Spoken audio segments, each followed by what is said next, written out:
Hey guys, how's it going? Travelinbeat here, and in this video I'm going to be talking about all the Zpacks gear that I brought with me on my 2021 through hike of the Appalachian Trail from Georgia to Maine, what I thought about the product, what parts of it broke down, and how Zpacks took care of me afterwards.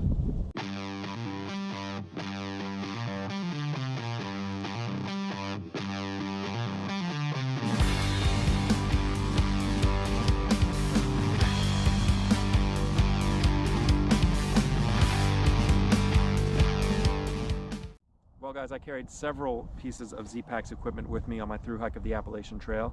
I carried the 62-liter Zpacks Ark Hall pack.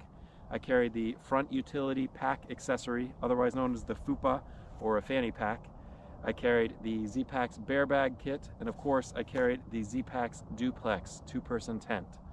First of all, let me just say I could not be happier with the craftsmanship, quality, durability, and ease of use of these products. And I'd like to share with you how each product fared on the trail, the ways it deteriorated over the course of the 156 days that I was hiking, and the response that Zpacks provided when I contacted them for help.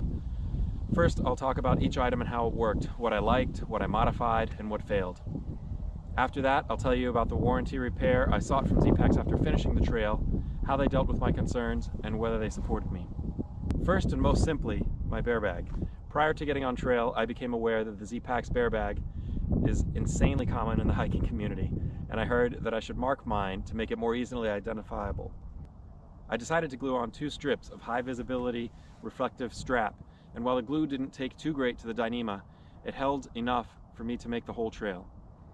I tried both Crazy Glue and Gorilla Glue, but neither held onto the Dyneema very well. Regarding the durability of the bag, even before I got onto the AT, I destroyed the carabiner that came with the Zpacks bear bag kit. I can't tell you whether I was unduly harsh on it or whether it was just too cheap and light to work well, but yeah, I destroyed it on a shakedown hike. I wound up replacing it with a lightweight carabiner from Light AF, and that one is still working perfectly fine for me, so who knows.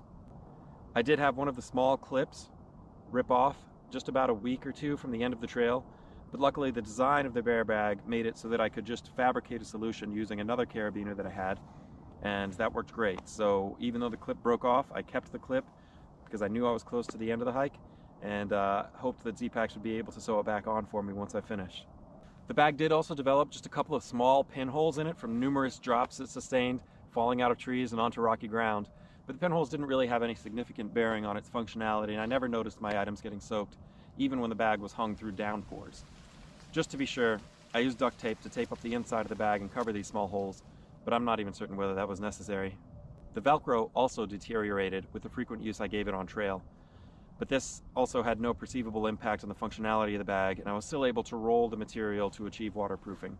The small rock sack, which was included with my Zpacks bear bag kit, was thoroughly tattered to heck, as it usually took me several throws to get a good position for my line over a tree limb, and with each missed throw the rucksack would crash onto the ground, resulting in abrasion, tears, and holes.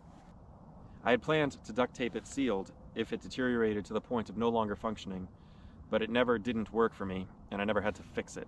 Overall, the bear bag kit was fantastic. I enjoyed the wide opening and easy access to the bag's contents. I was pleasantly surprised by the durability of the Dyneema material, and I very much appreciated that the construction allowed me to accommodate a broken clip by using a carabiner. The bag certainly looked very well worn at the end of the trail, but I have no doubt that it's got more life in it. Now on to the tent. My zpacksduplex might be my favorite piece of gear that I had on trail. I really love how much nuance there is in the pitching of the tent, by which I mean, while it is somewhat easy to pitch in a simple and effective way, there are innumerable nips and tucks and fine points you can deploy to more comfortably and safely accommodate wind, rain, mud, heat, and cold. Certainly this is not a proper 4-season tent, but I have pitched it directly on top of snow below 10 degrees and was very comfortable with a 0-degree sleeping bag. I have heard that many people do not use a ground sheet with this tent, but frankly, the price of the tent, while perfectly fair and reasonable, is high enough that I'm motivated to protect it, and the Zpacks Dyneema ground cover that I used added just about 88 grams of weight to my overall pack. Another complaint I have heard plenty about this and most other single-walled tents is the condensation. I can honestly say this was never a huge problem for me. This might be because I almost always kept the tent flaps at least partially open, or maybe I was pitching my tent tauter than most other folks do, or maybe I just got incredibly lucky with the weather.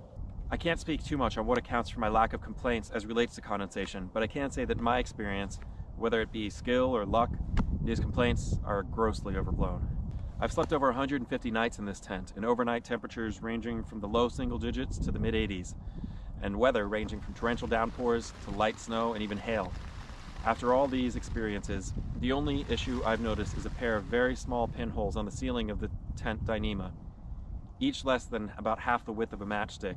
I'm not certain whether they were even large enough to allow water through, but all the same I patched each of these with tenacious tape as soon as I saw them. They're holding just great.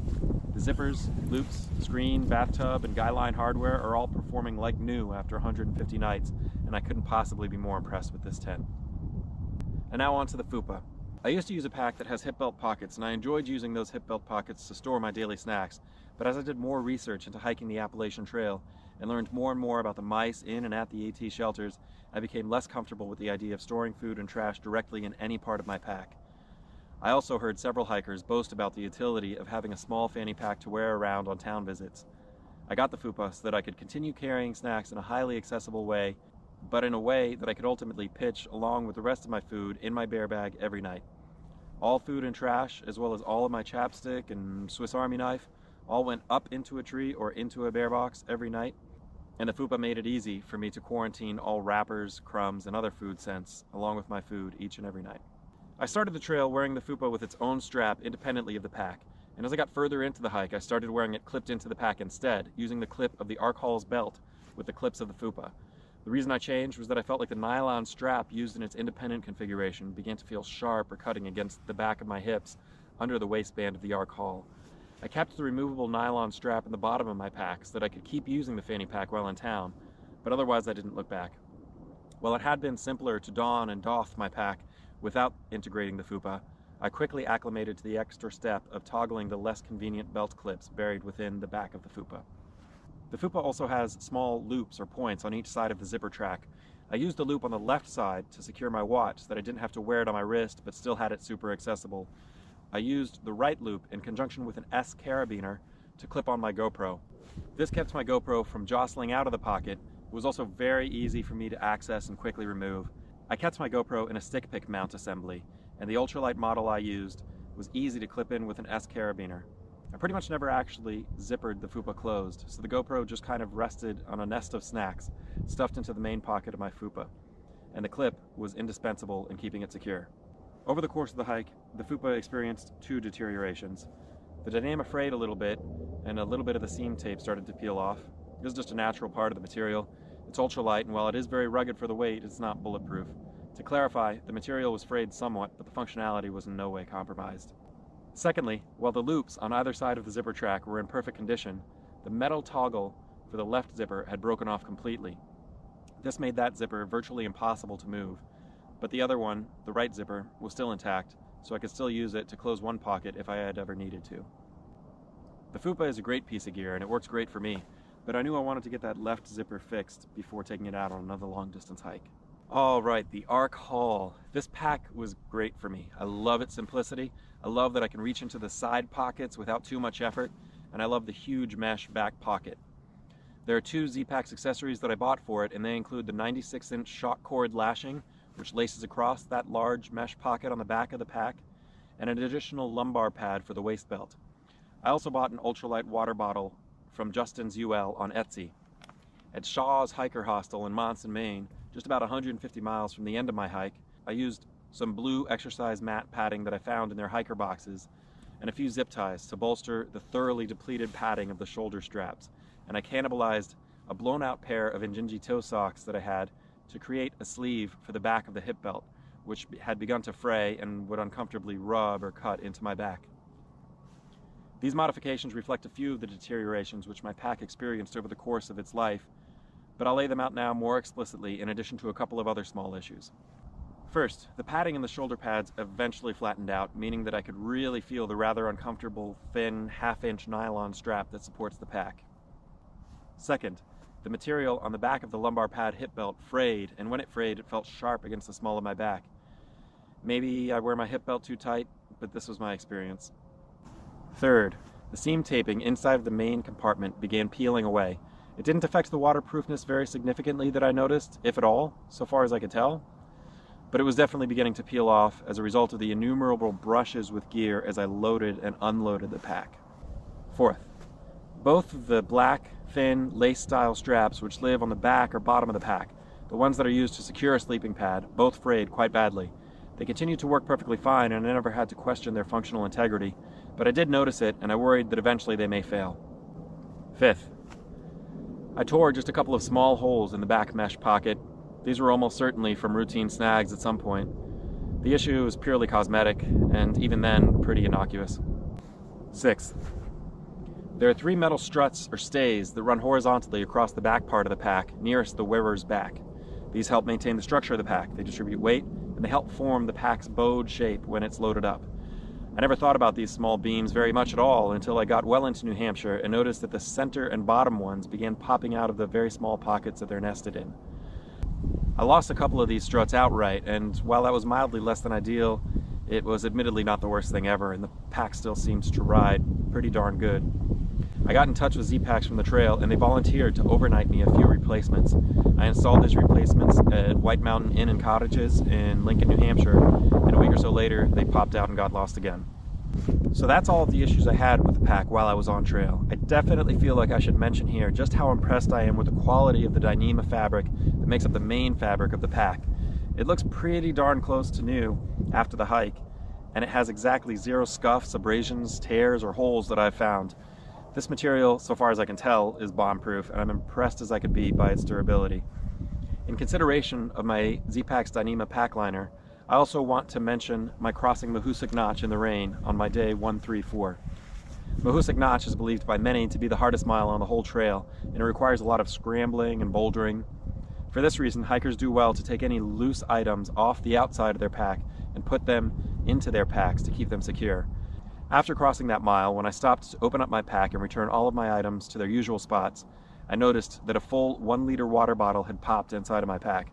I knew this would mean extreme danger overnight if my sleeping bag were to have been soaked through, but thankfully both my sleeping bag and all of my extra clothes were dutifully packed in my Dyneema pack liner, and despite the all-day rain and the popped 1-liter water bottle, all of my dry stuff stayed dry. I had previously been a little skeptical about the waterproofness of a Dyneema pack liner, and if you're unsure at all of their integrity, I can gladly testify to its quality, as this experience definitely made me a believer. Even before finishing the AT, I knew I wanted to send away my gear for some warranty attention from Zpacks, and after using these items on several shorter, more local hikes, I eventually resolved to send them away. Having read and heard mixed things about Zpacks customer service, I was very nervous about how the process would go, specifically how long it would take for my items to return, and what, if any, repairs they would make. I sent them my pack, my fanny pack, and my bear bag on December 15th, and they arrived to Zpacks 5 days later on December 20th. On December 22nd, they sent me both a brand new Fupa and my bear bag with the clip reattached. This package arrived to me on December 30th. 5 days later, I received an email that they had sent my pack, and it arrived to me on January 7th. So basically, it took Zpacks just 2.5 weeks to repair or replace all 3 items, even across both the Christmas and the New Year's holiday. I definitely consider this to be an amazingly quick turnaround, and I appreciate the heck out of them for taking care of me. Now let's briefly look into what exactly they did with all of my items. The new fanny pack looks fantastic, and I'm super excited to bring it out on the CDT this year. Regarding the bear bag, I'm pretty sure that they would have just replaced this outright had it not been for the obvious, if rickety, customization that I had applied in the form of that reflective taping. Previously, I explained the 6 deteriorations that my pack had sustained. Let's go through them one by one and consider Zpacks' resolution. First, the shoulder pads that had flattened out completely. Well, Zpacks replaced both of them with brand new shoulder straps. I had not mentioned this complaint on my RMA form, but they noticed it on their own and just went ahead and took care of it. Regarding the frayed and scratchy material on the lumbar pad and the hip belt, well, I didn't include the lumbar pad in my return, and I didn't mention either of these complaints on my RMA form, so no knocks on Zpacks here so far as I'm concerned. Third, the seam taping in the main compartment was trimmed up, cleaned up, and replaced with brand new seam taping that looks terrific. Fourth, both of the thin black lace-style straps, which live on the back or bottom of the pack, were returned just as frayed as when I sent them the pack, which surprised me. I received the pack back on January 4th and emailed Zpacks on January 7th, asking if they could just send me a couple of lengths of line so that I could replace them myself, and on January 13th, they sent me 50 feet of the 2mm Z-cord line, which I received on January 17th. This seems like a perfectly honest oversight, and I'm happy that they were willing to send out the new cordage without any issues. And what's more, they sent me like 47 feet more than I needed. Small tears in the back mesh pocket of my pack appear to have been addressed somewhat by applying some stitching to the netting material. It's not a super elegant solution, but frankly, the tears weren't huge to begin with, and I'm satisfied that they inspected and implied a solution which seems fair and decent. Finally, regarding the 3 horizontal struts or stays on the back of the pack, it appears that Zpacks simply replaced those missing metal brackets and sent it back to me. Now, it's totally possible that when I had to replace them in New Hampshire, that I hadn't seated them properly in their little pockets, which led to that replacement set popping out as well. But I will be interested to observe whether these struts stay seated. On the RMA form, I explained this issue and proposed that they consider deepening the pockets which hold these braces, but it does not appear to me that the pockets have been replaced or modified in any way. I suppose time will tell whether this issue will persist. But frankly, considering that the pack rode so well even with the missing brackets, and considering that they were willing to overnight me a replacement set, I have a hard time really considering this a very serious flaw in the pack, although it is something that I hope they consider addressing in future models. So in conclusion, I have to say that my experience with Zpacks, from the quality of the equipment to their customer service, have been exceptionally positive. The gears worked perfectly for me, and they made me feel supported, appreciated, and heard. They obviously take tremendous pride in their products and have resolved to provide their customers with truly exceptional service and support. From determining on their own that they should shell out the dough to expedite the shipping of my replacement stays, to turning around my repairs in just 2.5 weeks, which perfectly spanned the end of the year holidays, their support and service has left nothing to be desired. Basically, they knocked it out of the park, and I couldn't possibly be happier with Zpacks. So, if you're on the fence, determining whether you should buy Zpacks gear, obviously I can't tell you how it's going to work for you. It depends how you hike, what you like to carry, what you're packing, and, you know, whether you like it. I don't know, whether you like the colors. But for me, Zpacks was absolutely amazing. I love the gear. I can't say enough positive things about it. Obviously no sponsorships or anything like that. They've given me nothing for free aside from what I've mentioned. It's just the replacement parts. But they've done an incredible job for me, and I can't be happier with it. So far as I'm concerned, thanks Zpacks. I'm looking forward to carrying all this gear on my hike of the Continental Divide Trail. If you do feel like following me along on the Continental Divide Trail, definitely be sure to hit like, be sure to hit subscribe, hit the little notification bell, and you'll get notified whenever there's a new video. And if you have any comments on Zpacks, anything that I've reviewed here, if you've used this gear, if you've seen anything deteriorate in a different way, drop a comment down below. I'm interested to hear from you. So until next time, thanks so much for watching, guys. Travel Beat. Talk to you guys next time. Quick side note, I just wound up ordering a whole new Zpacks bear bag kit. I ordered it on December 15th and it arrived to me 5 days later. Good deal.